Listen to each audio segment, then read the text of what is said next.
Hello ENVIR280 students, I'm your peer TA Liz, if you guys don't remember me, and I'm here today at Union Bay Natural Area, or UBNA for short, to teach you guys a little bit about birding.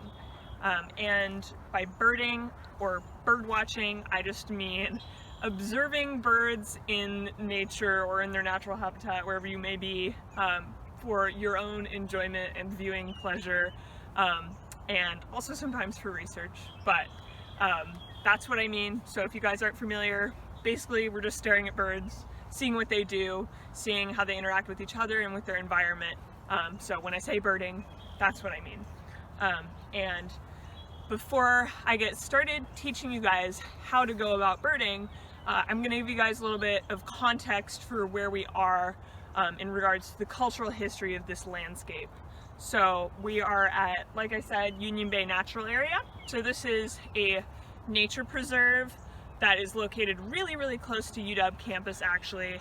We're just kind of behind the Husky Stadium and U Village.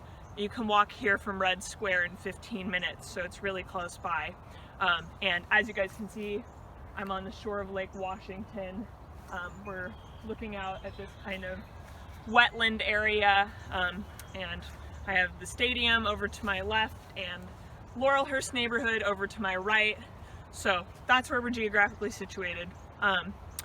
And so to tell you guys a little bit about the cultural history of this area, we have previously in this course acknowledged that here in Seattle we are on the traditional ancestral territories of the Duwamish people, the original and current stewards of this land.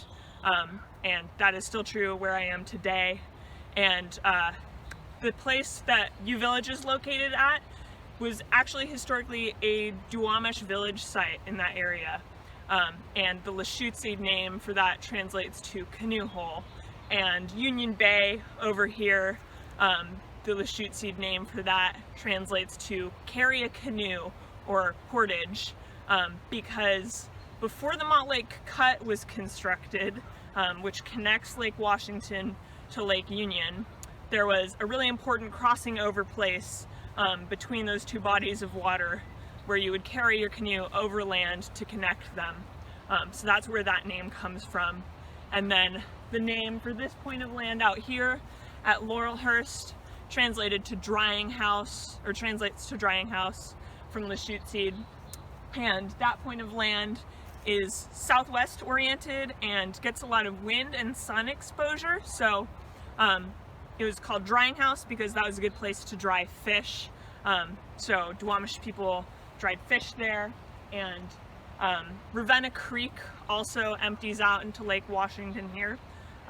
And when the Montlake Cut was constructed at Ravenna Creek, there were a number of fish weirs revealed because the construction of the Montlake Cut actually ended up reducing the lake level by 10 feet. So where we're standing today would have been far underwater above my head.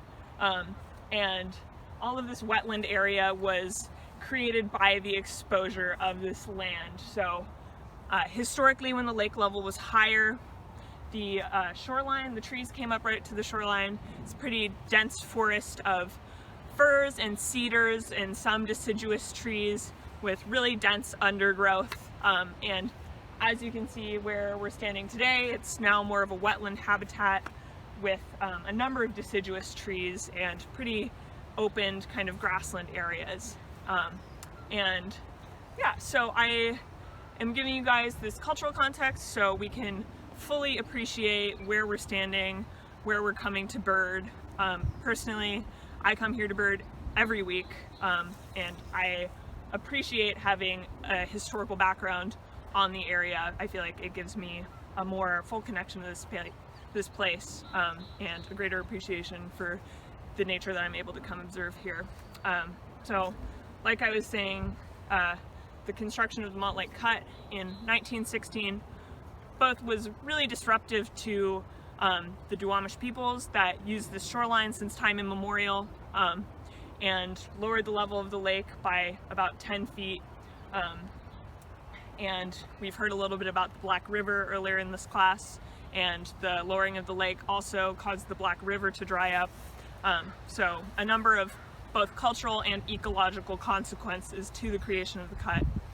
And then after that, this area was actually used as a landfill for a number of decades. So trash was dumped into this area that is out in front of me, and then eventually, after a number of decades of use as a landfill, that area was capped and turned into a nature preserve.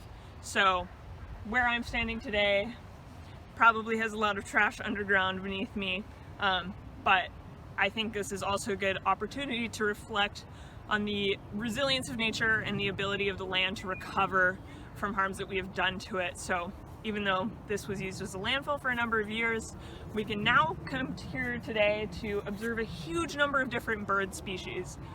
Within a couple hours of birding, personally, I will usually see, in springtime, 30+ species without too much trouble.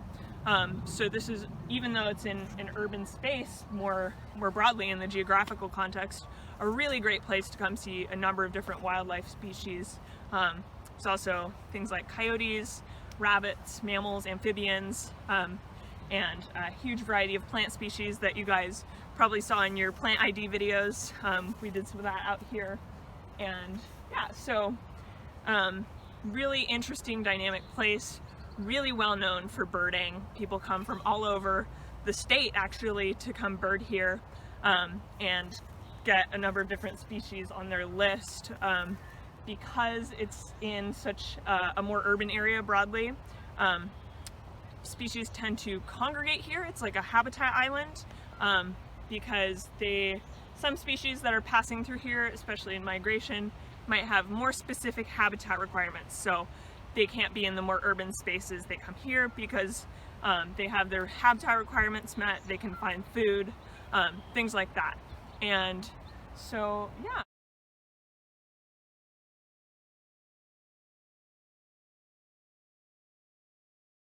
Okay, so in a normal quarter, we would be teaching you guys how to bird with binoculars, but obviously due to the COVID situation, we haven't been able to distribute binoculars to you guys.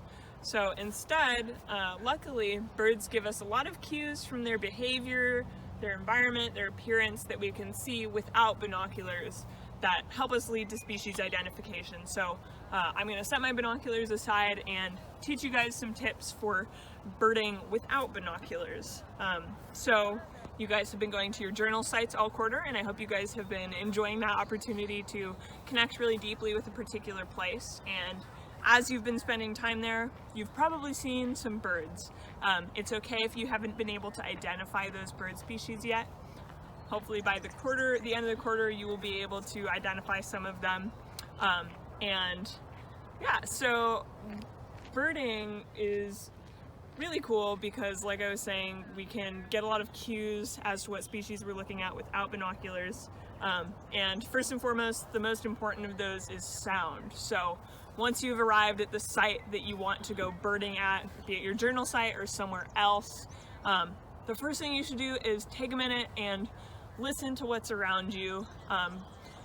Each species of bird makes unique songs and calls, and these can help us identify those species. So for example, I've done ecological research in Alaska and participated in surveys of population where we identified species and number of individuals by sound alone, no visual cues. So that's an example of how important sound can be in identifying bird species. So first thing, get to your site and listen. And as you're listening, first detect sound, and then as you're listening to that bird produce sound, try to pick out particular notes or patterns in the song or call that stick out to you. And this can help us identify the bird later down the line as you're comparing between different candidates for the species. And then second, once you have been listening for a minute, even if you have binoculars, still don't use them. Just look with your eyes, because when you're using binoculars, you have a pretty limited field of vision.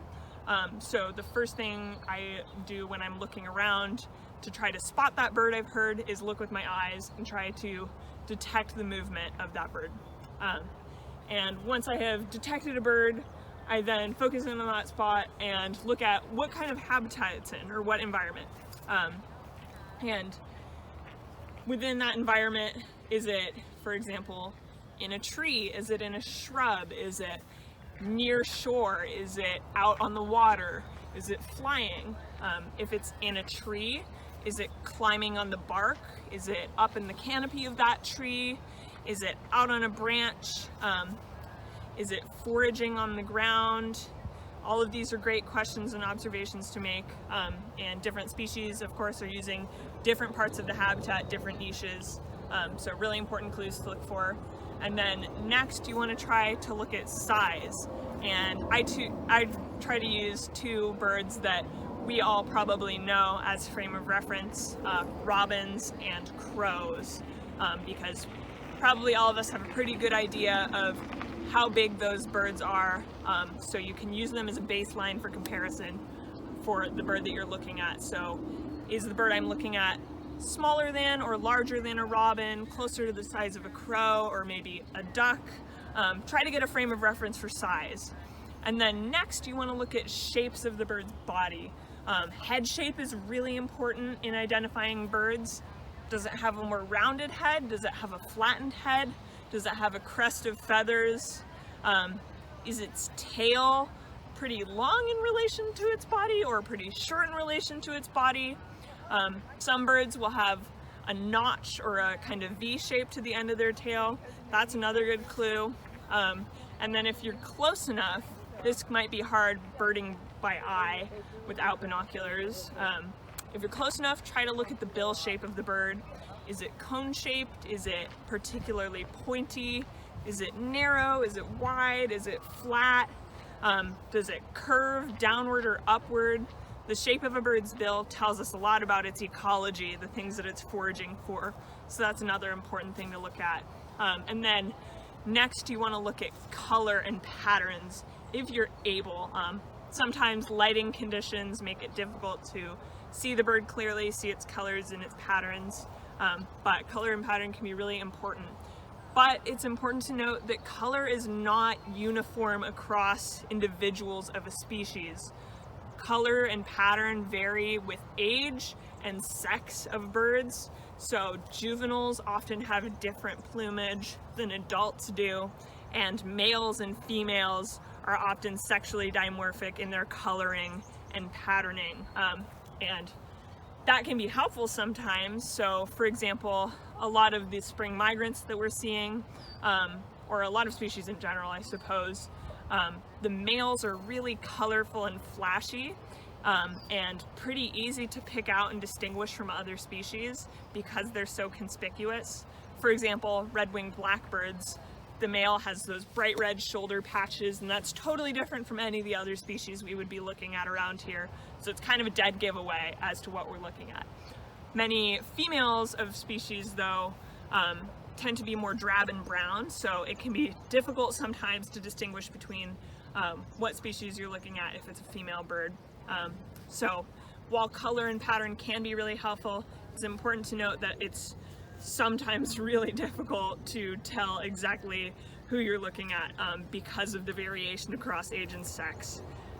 And then next, you want to look at behavior. So is that bird foraging on the ground? Is it flying? Is it interacting with other birds? What is it doing? That's another really important cue. So basically you're looking at sound, first of all. What am I hearing? Then environment, where in this habitat is the bird, as specifically as possible. And then what does the bird look like?